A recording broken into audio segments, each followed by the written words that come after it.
Welcome back to Online Darts, everyone. Here we are, UK Open. Matt, what a UK Open this is, especially because streaming for the first time, you get to see every game at the UK Open. Yeah, you get to see every game at the UK Open, unless you're watching the first half hour, which was a bit iffy, so apologies for that, but we sorted it out after about 25 minutes, and since then it's been great. I think it's a really good addition to the event, to give that opportunity to the fans to be able to see everybody. Also in the arena as well, there's the screen, so people can see a little bit more closely what's happening on the board that they're watching. So a few little teething problems, but overall we're really pleased with it. Technically, how hard was that to put together? Because the amount going on here is bad enough, but to add pictures and everything like that, scoring straps is... Look, I mean, you know from some of the work you do, people think live streaming is really easy. To do it to a decent standard is difficult, and especially then to do 8 streams at once is extremely difficult, you know. But no, that's not an excuse. You know, we didn't deliver it properly for the first few minutes, but, you know, after a couple of little teething problems, it's been good, and I hope everybody who's watching online is enjoying it. Yeah, look, it's a groundbreaking thing. It's been cool for many years. People have wanted this, and now it's here. We see some beauties on the outside boards. Yeah, we do, you know, and you get some real characters come through, don't you? And it's nice to see when they've got their mates who've come down to support them as well, and some unknowns and some of the more well-known players who end up out there as well. So it's a really unique atmosphere, you know, on those outside boards, and I think it's really part of the fabric of this event. It's not a run before we can walk, but is this the first step that maybe we see some more on the Pro Tour as well? Yeah, possibly. You know, I mean, certainly longer term, it's something we'd like to do. I don't think it's realistic to have 16 boards live streamed at once. I think that's a huge volume, and you do have to look ultimately how many people are going to be watching that. You know, and can cope with that. Yeah, I know the Barnsley internet might struggle with that, but yeah, look, going forward longer term, we'd like to be able to deliver more from the Players' Championship events. So, you know, this after the teething problems has worked well, so at least we know now we can do it, and we'll see what happens. Obviously, we're here in Minehead for the UK Open. It's all changed, has it? So we're sat in red. Yeah. Normally, where this should be board 2. Yeah, where stage 2 is. Yeah. I don't like it. I think. Yeah, well, it's different, isn't it? Listen, people generally are resistant to change. I mean, look, I can confirm that you know, this change is temporary. Yeah. It's because of the building work that's going on here at Butlins, where they've taken away, they've had to demolish a building which was essentially the practice facility and the offices for the event. They needed to be rehoused somewhere else. There was an alternative for Board 2 this year, but Board 2 will be back in Reds for both November at the Players' Championship finals and next March for the UK Open. So it's a temporary thing. I appreciate it might not be to everybody's taste. It's only a couple of days. Come on, guys, you'll be all right.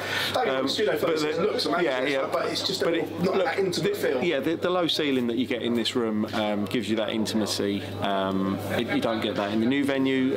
Look, it's a one-off. It's a one-off. We'll be back in here for Board 2 for both November and next March. Yeah, with the UK Open and the amateur qualifiers, it's great that it's back and everything like that. I know it was here last year. Yeah. Is Friday's the right way to go in terms of logistically? They haven't got venues all over the UK, and I actually went to a couple, and some of them, in my opinion, weren't that great for such a prestige qualifier.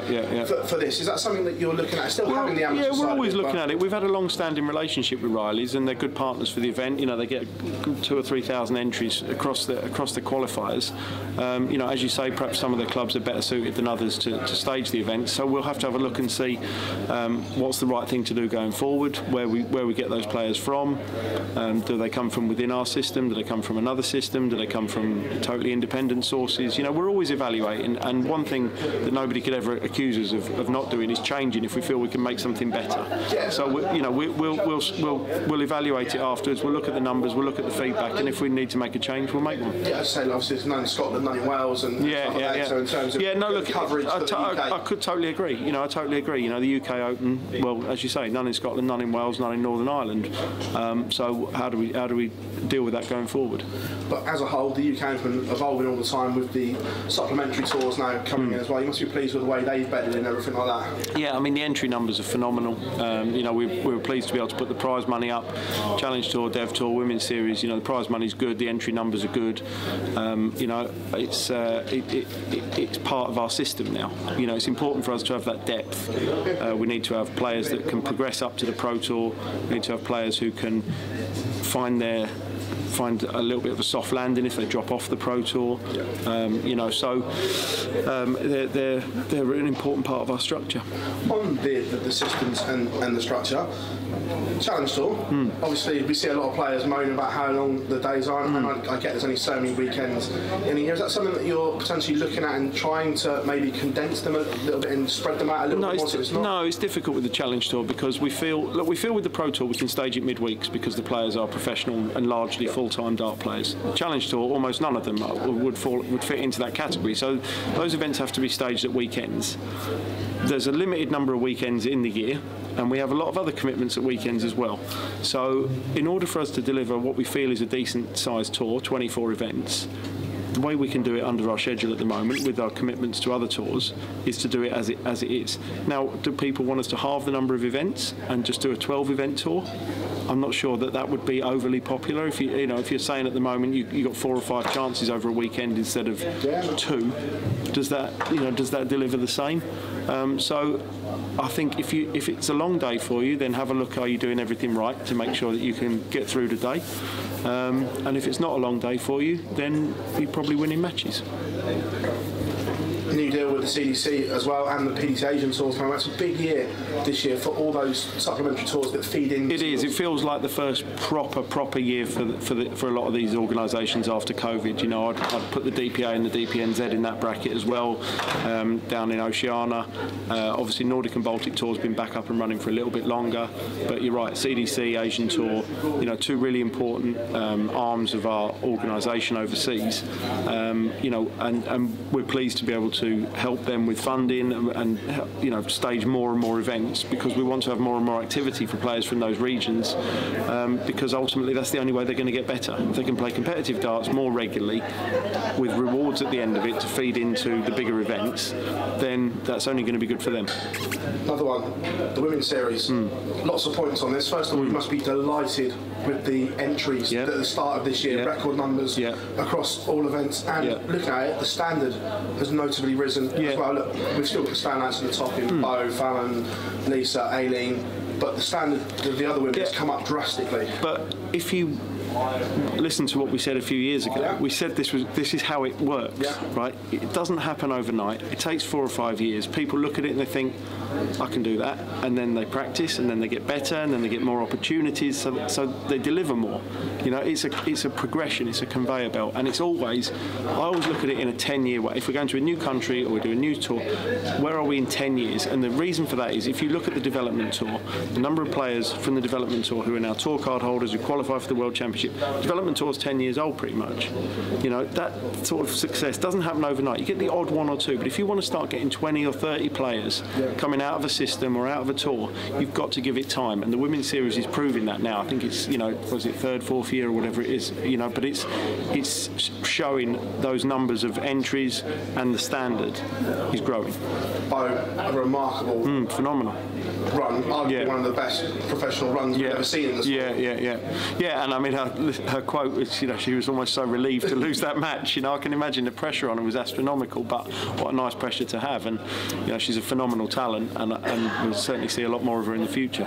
Are we close to maybe extending the women's world match play because of the standard? Because we were looking at the rankings, obviously you've got the top 8 as they are at the moment, but 9 to 16 is so competitive and so good as well. So maybe next year or the year after. Maybe. I mean, look, it's only been there for 1 year. So as I said again, let's see how things are over a longer period of time. Don't rush. We don't rush and get it wrong. Take your time and get it right. So it's only year 2 this year. Let's see how this year is.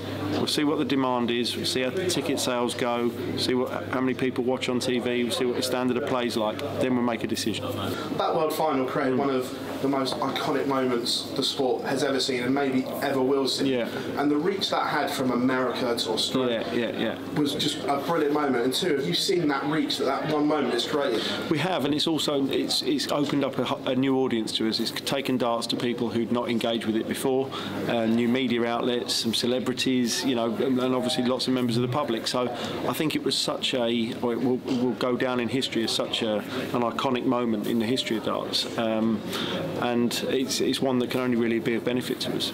Yeah, no, absolutely. And look, Michael Smith getting over the line like buses everyone said it's only a matter of time, and he won the big one. It's no surprise with the ability he's got, but it just makes it all interesting at the top. Yeah, it does, and it's nice to add another player into that elite group, isn't it? You know, for a few years now, it's been Van Gerwen, Wright and Price have been like the top three, and then there's been others who've sort of dabbled in that area, but Michael Smith is now top four, isn't it? You know, Michael Smith is now in that group, and there's plenty of others who think they should be in that group, and they can have the opportunity to be there, but really you do that by winning trophies, and they're the guys who've consistently over the last 5 years or so won the most trophies. So you know, I think it's great for the game, and Michael's such a lovely lad. You'd have to go a long way to find somebody who doesn't like him, and he's a worthy world champion. I'm sure you've had all the data back from the Worlds as well. It seems so successful. Does the data say that as well? Yeah, I mean, look, ticket sales speak for themselves. You know, it wasn't difficult to see that every session was sold out. It wasn't difficult to see the amount of media coverage that the event got, so we were delighted with it. It's a flagship event. It's a brilliant way to showcase our sport to people who only engage with darts once a year, and obviously the people who engage with darts on a more regular basis love it too, so it ticks a lot of boxes. Gabriel Clements as well, the numbers he did for the German market, that we all know Germany's a hotbed, but there were some seriously big numbers in Germany. They were, and I think in Germany they're desperate to have a dart superstar they can hang their hat on. You know, there's been a couple of false starts in the past, and perhaps Gabriel's the player who can go further and become that champion from Germany, because we see on the Euro Tour and when we do the World Cup and the European Championship, the Premier League night in Berlin, the appetite for darts fans, for darts across Germany is huge. So they just need that champion, and you know, Gabriel will be hoping it's him. From there, 2 World Series events. How did they go down? Obviously, Copenhagen we've been to before. The new one in Bahrain. Have those time slots kind of worked, or? Yeah, I mean, Bahrain was really interesting for us. It's a totally different market to anything that we've tried before. It's really, although we've been in Dubai, it's very different to Dubai in terms of Dubai was all expats. You know, in Bahrain there was a lot of locals who went as well. It was a fascinating venue, doing it at the Formula One track, and it is another new horizon for darts. So it was a bit different doing it on almost straight after the World Championship, and obviously, you know, Michael Van Gerwen was on holiday. He'd pre-booked that a long time ago, but these things happen, and the event survived without him. They want to do the event again next year. We'll discuss the dates, but it's interesting for us. Look, our goal is to make darts truly global, and that would include the Middle East, it would include the Far East, it includes Africa, Asia, you know, South America, wherever. So it's good times when we can say that, yeah, we can put an event on in somewhere that people wouldn't expect it. From there, obviously, we went to the Masters, which created plenty of drama up here. We'll do the actual Masters itself first of all. Chris Dobey adding to that list the first time winners, and continuing that Masters trend that's been set over the last few years. Yeah, I mean, Chris is a lovely lad and a worthy champion, and I'm delighted for him that he's managed to get into the Premier League this year. It's a challenge to have a final on a Sunday night, and then someone has to get on an aeroplane pretty much Tuesday night to be you know, in the Premier League, and it's something we're assessing, looking at whether we should go back to announcing it after the World Championship. As much as it perhaps adds to the prestige of the Masters by saying that the winner has got a chance of getting in the Premier League, we don't also want to detract from it as an event in its own right. And I got a sense during Milton Keynes that it was as much people talking about who was going to be in the Premier League as who was going to be the Masters champion. I think logistically there's a huge amount of effort that has to go into the preparation of the Premier League, not just for the players with planning their own schedules and everything like that and knowing whether they're going to be in or out, but also from an organisational perspective, from a broadcast perspective. It takes a lot to put that event together, so to not confirm the players until just a few days before can present some challenges. If you remember the first time we did it with Johnny Clayton, there was a long gap because of COVID. I think Johnny won the Premier League at the end of January, and I don't think we played any nights until middle of March at the earliest, you know. We did it last year with Joe, and then this year with Chris, but we'll have to see whether it's the right thing for us to do going forward. I agree with what you say as well, because even in the press room it felt like it was a Premier League playoff rather than I would agree Masters. with that. Yeah, I agree, and that's not necessarily what you want. On the Premier League picks themselves, I don't think I've ever seen social media blow up so much for such a long period of time as well. What was that like for you and the board members between when Chris won it? Because I don't mean this horribly, I'm pretty sure Chris wasn't in the reckoning until it would have been towards the bottom of the list, you know, but it's interesting because I think this year there was genuinely 8 or 10 players who felt they had a chance. You know, I talked before about that top 4. Obviously obviously the top 4 are the top 4. They're in it, and those 4 guys, you know, were unquestionable. They would have been on 100% of the people's lists. I think for a lot of the others, you could throw the names up in the air, and largely there wasn't a lot to pick between them. We looked at recent performances on TV, and the guys that we picked have been consistently in the back end and in the finals of major tournaments towards the second half of 2022. We looked at who we felt was ready to be in the Premier League. We looked at, you know, past records and things like that. And ultimately, we have to make a decision, you know, and it's not going to please everybody. And I wouldn't want it to please everybody, because if I was left out, I'd be upset too. But we try and do it in the right way. We try and be honest. We try and be open. I spoke to a lot of the guys who were left out individually or through their managers, sent some messages, and by and large had some very nice messages back. I messaged both James Wade and Gary Anderson, told them they weren't going to be in it this year after having been in it for a large number of years, and both of them were absolutely completely understanding and they'll admit in agreement with the decision, and took it very professionally. And then a lot of the guys who were left out, we made sure that we dealt with them in the right way as well, because ultimately we're not in this to upset anybody, you know, but by definition some of our decisions will upset people. We heard obviously a lot of players that were disgruntled. Did some players thought they had more of a chance than perhaps they did, and I mean, they thought they were guaranteed picks and stuff like that, and maybe they hadn't done enough? The only way to be guaranteed is to be in the top 4. So if you're not in the top 4, you're not guaranteed. You know, and people, it makes me laugh. I read some comments about people talking about, if you win a TV tournament, you're definitely in it. Well, there's 11 TV tournaments. There's never been 11 players in the Premier League. You know, so you can't make these assumptions. The way to be in it is to be in the top 4 or to be picked, and that's how it's been for a long time now. You know, whether it's 4+6 or now 4+4, and you know, that's the situation. The one that I will ask about specifically is Luke, because world number 5, that's a big statement to leave the current world number 5 out. I know he hasn't won a TV title or anything like that, but it's a big statement to leave someone that maybe. Look, we felt that Luke hadn't done enough on TV in the latter half of 2022. You know, I think he would probably agree with that. He would have perhaps, you know, I'm sure, hoped to have done a bit more than he did. We're also very conscious of making sure that if we were to put somebody in the Premier League, that it's absolutely the right time for them. You know, I'm convinced Luke Humphries will be a Premier League player in the future, whether it's next year, the year after, but in the not too distant future. He's got the talent, he's got the character, he's got the personality. We just made a call that this year wasn't quite right for him. You know, so we have to make those decisions, and I spoke to Luke about it. He was disappointed, but he accepted it. The interesting one was Rob Cross. Did you have a chat with Rob and his management? Because obviously he was very vocal that he didn't want to be picked. Normally it's everyone that wants to be picked. He was very vocal the other way. He did, yeah. Rob pretty much ruled himself out by virtue of his media comments, you know, and I spoke to him about that afterwards. He actually phoned me, and I think he would again be honest enough to admit that he perhaps didn't answer all the questions he was asked in exactly the way that he intended to, but nevertheless he agreed that he shouldn't have been in it, and he was thankful actually for not being in it, and he said he would work hard to be in it in next year or in the future. So there were no issues with Rob, and I'm sure if you spoke to him about that, he would agree. On the actual Premier League itself, we're 5 weeks in. Very, very split on social. I know that we're obviously at the venues. I agree with you. For the fan in the venue, they stay to the end and it is brilliant. But maybe has it lost something for the viewer at home at the moment? Because we see very negative comments around it now. But we can only judge it on the number of viewers that the event gets, and the number of viewers the event gets is the same or more as it has been in the past. So, you know, I can't really answer that. If the odd person on social media doesn't really like it, then that's down to them, and they're entitled to their opinion. But ultimately, people are still tuning in on TV, and the venues are still selling out. So I don't really know what other benchmark. You know, if John from Doncaster doesn't like it, sorry, mate, but you know, I don't know really what else we're supposed to do. You know, as I say, the event sells out. People come and have a good time, and people are still watching it on TV. So, you know, those figures speak for themselves. Have you and the board already had conversations around the Premier League for next year and potential format changes? No. It's way too early. We've got loads to do before then. We've got time to have those conversations later in the year. Going back to the World Match Play quickly as well, we've seen record tickets going. Yeah, phenomenal. Phenomenal. Nothing we'd ever seen before. Almost two days, the whole event sold out. You know, it's unbelievable.